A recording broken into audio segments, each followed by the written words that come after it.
आखिरी 3 गेंद पर बेंगलुरु को जीत के लिए चाहिए थे। 10 रन पहले ट्रॉफी से बस 10 रन दूर खड़ी थी बेंगलुरु की क्रिकेट टीम। फिर स्मृति मंधाना के साथ मिलकर एलिस पैरी ने किया कुछ ऐसा इतिहास के पन्नों को पलट करके पूरे क्रिकेट जगत में लगाया है भूचाल।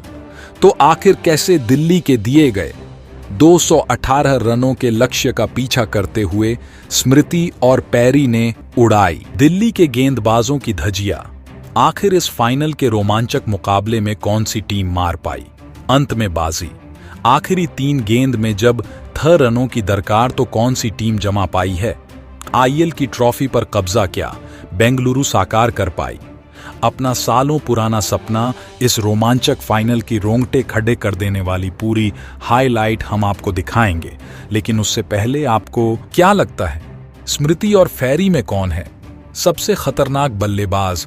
अपनी राय हमें नीचे कमेंट करके जरूर बताइए दोस्तों।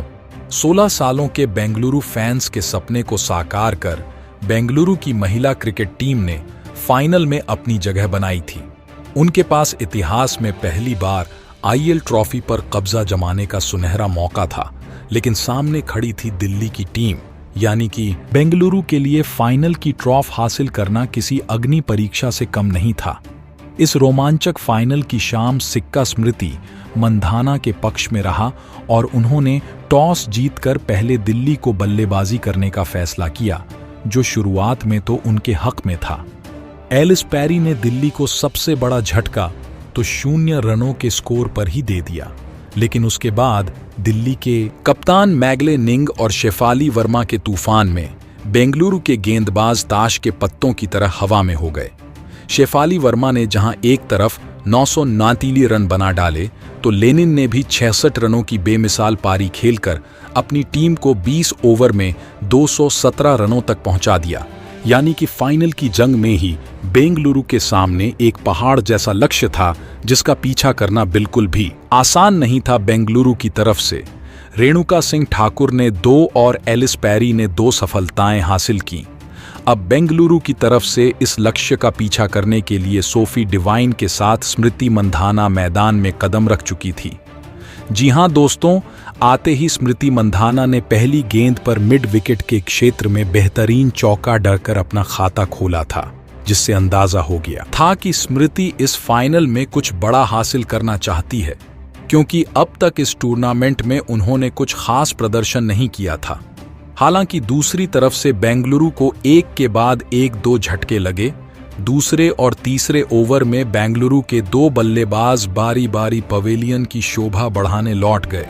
स्कोरबोर्ड पर केवल 12 रन थे और स्मृति का साथ छोड़कर 2 खिलाड़ी पवेलियन लौट गए। ऐसा लगा था कि बेंगलुरु की क्रिकेट टीम एक बार फिर बिखरने वाली है, लेकिन इस बार स्मृति का साथ निभाने के लिए मैदान में आई थी एलिस पैरी और उनके साथ दिल्ली के खटिया खड़ी करते हुए इन दोनों ने कुछ ऐसा कर दिखाया कि पूरी दुनिया उन्हें सलाम करने लगी। विकेट गिरने का सिलसिला थम चुका था।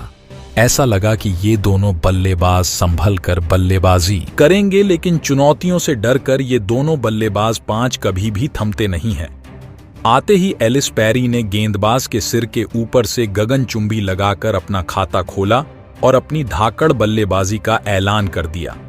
दूसरी तरफ इसम से भी शानदार लेम नजर आ रही थी और इन दोनों खिलाड़ियों ने मिलकर दिल्ली के गेंदबाजों की बेराम से पिटाई करके 6 ओवर के पावर प्ले में बेंगलुरु को 50 रनों के स्कोर के पार पहुंचा दिया।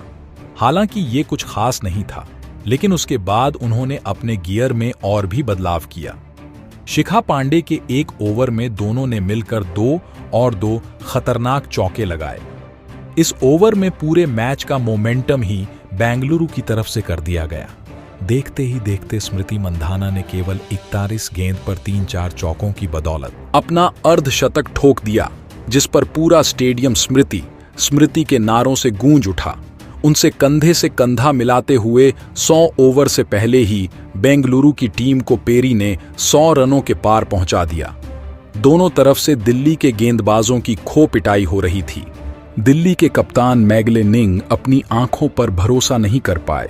उनके हाथों से रेत की तरह मैच फिसलता जा रहा था। उन्होंने इन दोनों को आउट करने के लिए हर एक रणनीति अपना ली, लेकिन बर्ली से गेंदबाजों की शामत ला चुकी पेरी ने भी देखते ही देखते अपना अर्धशतक ठोक दिया।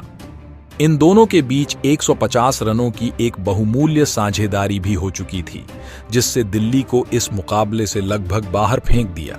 स्मृति मंदाना बहुत तेजी से अपने शतक की तरफ बढ़ रही थी उनके पास। इस आईपीएल का पहला शतक जुड़ने का सुनहरा चांस था।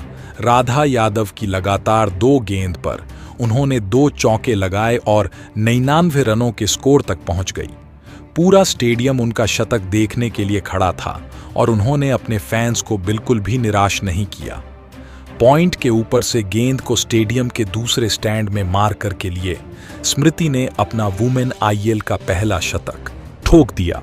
वह भी इस फाइनल के मंच पर दिखा दिया कि इस ट्रॉफी को अपने नाम करने के लिए कुछ भी करने को तैयार हैं। दूसरी तरफ पेरी ने भी उनका बखूबी साथ निभाया। देखते देखते यह मुकाबला अंतिम ओवर में जा पहुंचा, जहां 6 गेंद पर बेंगलुरु को जीत के लिए 19 रनों की दरकार थी।